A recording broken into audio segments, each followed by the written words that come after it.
வணக்கம். இன்று ஒரு அருமையான திருக்குறளுக்கு விளக்கம் சொல்லலாம் என்று விரும்புகின்றேன்.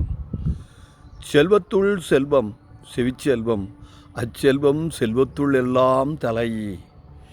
இந்த திருக்குறளிலே திருவள்ளுவர் 7 சொற்களில் 5 சொற்களில் செல்வம் செல்வம் என்று குறிப்பிட்டிருக்கின்றார். அது என்ன செல்வம் என்றால் கேள்வி செல்வம், காதால் கேட்டு பெறக்கூடிய செல்வம். காதால் பேட்டு பெறக்கூடிய கேள்வி செல்வமே செல்வங்களிலெல்லாம் மிகச் சிறந்தது என்று தன்னுடைய குரலிலே அவர் குறிப்பிட்டிருக்கின்றார்.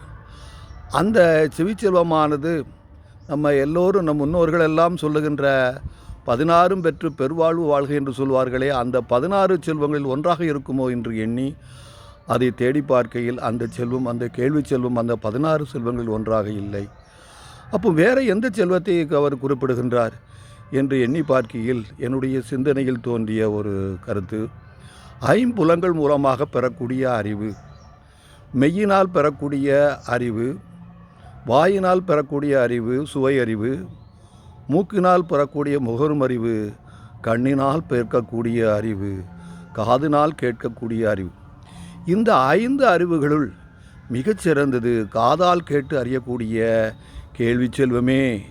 கேள்வி செல்வம்தான் அறிவு செல்வங்களில் மிக சிறந்தது என்பதை அவர் குறிப்பிட்டிருக்கின்றார். அந்த கேள்வி செல்வம்தான் மிக முக்கியமானது என்ற அடிப்படையிலே தான் இன்று பள்ளிகளும் கல்லூரிகளும் இன்று செயல்பட்டு கொண்டிருக்கிறது. அங்கே செவி மூலமாகவே எல்லா அறிவையும் கற்றுக் கொடுத்து கொண்டிருக்கிறார்கள். எனவே செவிச்செல்வம் முக்கியமானதாக இருப்பதனால தான் இன்று பள்ளிக்கூடங்களும் கல்லூரிகளும் இன்று சிறப்பாக செயல்பட்டு கொண்டிருக்கிறது. செவி மூலமாக கேட்கின்ற அறிவு முக்கியமில்லை என்று சொன்னால் நாம் வீட்டிலிருந்தே பள்ளிக்கு செல்லாமல் கல்லூரிக்கு செல்லாமல் எல்லாவற்றையும் நாம் கற்றுக்கொள்ளலாம். கேள்வி செல்வம்தான் அறிவு செல்வங்களுள் மிக முக்கியமானது என்பதை வெளிப்படுத்துகின்ற வகையிலே இன்று பள்ளிக்கூடங்களும் கல்லூரிகளும் செயல்பட்டு கொண்டிருக்கின்றன. எனவே இந்த 5 அறிவுகளில் ஒன்றான கேள்வி செல்வமே மிக முக்கியம் என்பதை தெரிந்து கொண்டேன். இதனை என்னுடைய மாணவி ஒருவள் மூலமாகவும் கேள்வி செல்வத்தினுடைய முக்கியத்துவத்தை நான் நன்கு அறிந்து கொண்டேன். என்னுடைய மாணவி ஒரு எழுத படிக்காத நிலையில் இருந்தாள். இடையிலே படிப்பை நிறுத்தி விடுகின்றாள். அவனுடைய அண்ணன் மூலமாக வில்லுப்பாட்டு கச்சேரிக்கான பாடல்கள் எல்லாம் காது வழியாகவே கேட்டு 2 மணி நேரம் 3 மணி நேரம் பாடக்கூடிய ஒரு வில்லுப்பாட்டு கச்சேரியினுடைய தலைவியாக அவள் மாறிவிட்டாள். இன்று அந்த வில்லுப்பாட்டு கச்சேரியின் மூலமாக அவள் கை நிறைய சம்பளத்தை பெற்று கொண்டிருக்கின்றாள், வாழ்வாங்கு வாழ்ந்து கொண்டிருக்கின்றாள். எனவே செவி மூலமாக பெறக்கூடிய செல்வந்தான் மிக சிறந்தது என்பதை அந்த மாணவியின் மூலமாக நான் தெரிந்து கொண்டேன். இன்று அவள் சிறந்து விளங்குகின்றாள்.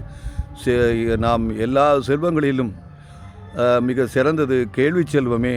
அந்த கேள்வி செல்வம் முக்கியமாக இருக்கின்ற காரணத்தினால்தான் திருவள்ளுவரும் 5 முறை திரும்ப நாம் கேட்காமல் இருந்துவிடக்கூடாது என்பதற்காக 7 சொற்களிலே 5 சொற்களில் மீண்டும் மீண்டும் மீண்டும் கேள்வி செல்வந்தான் சிறந்தது என்று சொல்லுகின்றார். எனவே கேள்வி செல்வத்தின் மூலமாக ஒரு மனிதன் மிகப்பெரிய அறிவை பெற்று வாழ்வாங்கு வாழ முடியும் என்பதை திருவள்ளுவர் மிக தெளிவாக கூறியிருக்கின்றார். அவர் வழியிலே நாம் கேள்வி செல்வத்தை பெற்று நாமும் பெரிய அறிவுள்ளவர்களாக வாழ்வோம் என்று உங்கள் அனைவரையும் கேட்டுக்கொண்டு விடைபெறுகிறேன். நன்றி, வணக்கம்.